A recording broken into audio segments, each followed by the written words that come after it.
வர்றான்ல பாரு, ஒரு சீக்கியர், பஞ்சாப் சீக்கியர், தமிழ் பேரறிஞர் போல தமிழை சொல்வார். 99 மலர்களின் பெயரின்னு சொல்வார். இருக்காரு, வலையொலியில் இருக்கு. நீயா நானால தம்பி கோபிநாத் நடத்தின நிகழ்ச்சியில வட இந்தியாவில் வந்த பெண்கள், நம்ம பெண்கள் தமிழ் பேசுவதை இழிவு என்று பேசிக் கொண்டிருக்கும் போது அவர்கள், எங்க அப்பா சொன்னார் தமிழ்நாட்டுக்கு வந்திருக்கிறோம், அவர்கள் தாய்மொழியை நாம் போற்றி மதிக்கணும், படிக்கணும் என்று படித்து சங்க இலக்கிய பாக்களை ஒப்புவித்தது இருக்கு. நீ என்ன போட்டு பாரு, நீயா நானா அண்ணன் சொன்னதை போட்டு பாரு. அந்த இடத்துல தமிழன் தமிழ் மக்கள் மானம் இருந்தா விஷத்தை குடிச்சில தூக்கணும், இங்க செத்து போகணும்டா. ஒரே ஒரு கேள்வி தான், கண்ணாடிக்கு முன்னாடி என் தாய்மொழியை நான் பேசாம வேற யார் பேசுவா? இதான்டா நீ எடுக்க வேண்டிய முடிவு. அவ்வளவுதான். எதுக்கு காங்கிரஸ் பிஜேபி எதிர்க்கிற? இவன் வந்தா முதல்ல என் மொழியை கொல்லுவான். எப்படி கொன்னா? பாலி மொழியை அழிச்சான், பௌத்தத்தை அழிச்சான், சமணத்தை அழிச்சான், பிராகிருத மொழி அழிச்சான். இப்ப என்னுடைய சைவ சமயத்தை அழிச்சான், என் தாய்மொழி அழிக்க போறான்.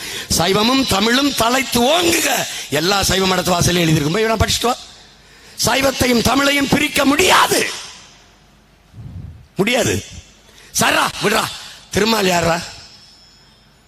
நீ எடுத்துக்கிட்டா, சரி எடுத்துக்க. ஆண்டாள் பாடிய பாசுரம் எந்த மொழியில பாடப்பட்டது? இப்ப தெரியாத திருமால் யாருன்னு?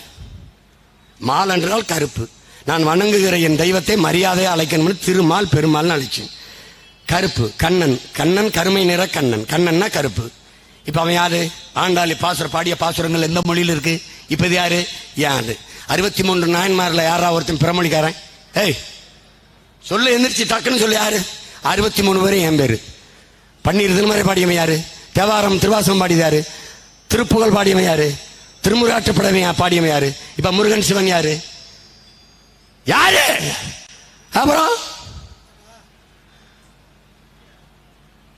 இவனுக்கு தமிழ் தெரியாதுன்ட்ட, தமிழ்ல மந்திரம் புரியாதுன்ட்ட.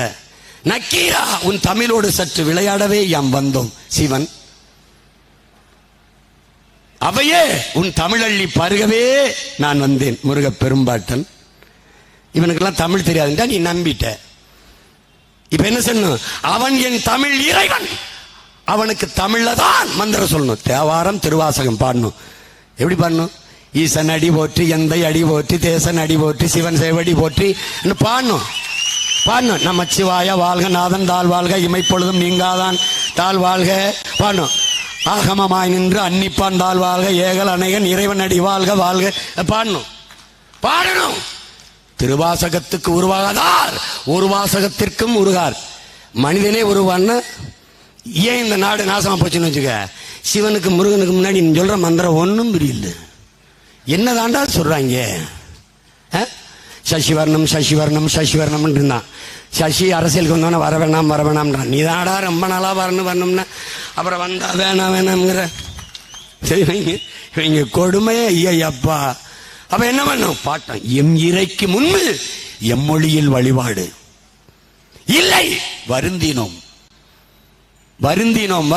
அழுந்தினோம், அதை மாற்ற துடித்தோம். அதற்காகவே யாம் இங்கு வந்தோம். எதற்காக வந்தோம்? அதற்காகவே வந்தோம். தமிழ் பயிற்று மொழி மாறிற்று, தமிழ் பாடமொழி மாறிற்று, தமிழ் விருப்ப மொழி யாரும் விரும்பல. தமிழ் செத்துட்டு அறிவு கருவறை பள்ளி கல்லூரியிலிருந்து வெளியேறிட்டு தமிழ் படிக்காமலே ஒரு தலைமுறை பட்டம் பெற்று சென்று விடலாம் என்ற நிலை உருவாயிற்று.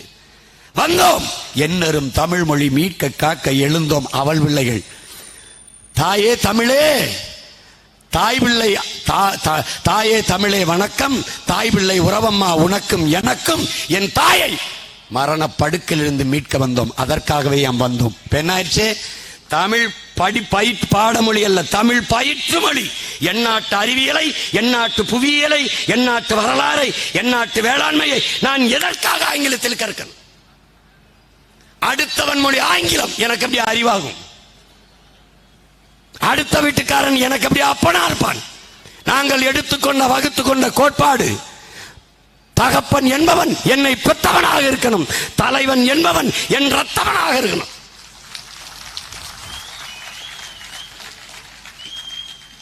என் மொழி தெரியாதவன் என் மொழி புரியாதவன் எனக்கு இறைவனாக இருக்க முடியாது. என் வழி உணராதவன் எனக்கு தலைவனாக இருக்க முடியாது.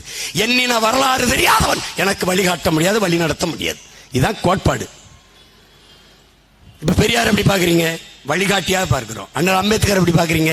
வழிகாட்டியாக பார்க்கிறோம். மார்க்ஸ் எப்படி பாக்குறீங்க? ஆசான் வழிகாட்டியாக பார்க்கிறோம். இவங்களெல்லாம் எப்படி பாக்குறீங்க? அப்படிதான் பாக்குறீங்க. நீங்க யார தலைவராக இருக்கிறீங்க? எங்க நிலத்தில் சிவானந்தன் சிங்காரவேலர், எங்க தாத்தா சிங்காரவேலர் சிவானந்தன், எங்க அப்பா நல்லகண்ண, இவன் தான் என் தலைவன். அப்ப அம்பேத்கர் அப்படி பாக்குறீங்க? அறிவாசானா பாக்குறோம், ஆக சிறந்த எங்க வழிகாட்டி, முன்னத்தியர், வழித்தடமா பாக்குறோம். அப்ப யார தலைவனா பாக்குறீங்க? எங்க பாட்டனார் அயோத்திதாசர், தாத்தா ரட்டமலை சீனிவாசன் தலைவராக ஏற்கிறோம். அவன் என் ரத்தவன், அதனால் என் தலைவன். தம்பி, பெத்தவன் தான் அப்பனா இருக்க முடியும். அடுத்த வீட்டுக்காரன் நல்லா இங்கிலீஷ் பேசுறான், வெள்ளையா இருக்கான், உயரமா இருக்கான்னா அவன் அப்பனா சொல்ல முடியாது. அது மானம் கட்டதனும் ஏற்க முடியாது. என்னால குள்ளமா இருக்கான் எங்க அப்பன், குட்டையா இருக்கான், கருப்பா இருக்கான், இருக்கட்டும், அவன் தான் என்னை பெத்தவன், அவன் தான் அப்பன். அது தன்மான இழப்பு, அப்படி ஏத்துக்கிற முடியாது ராஜா.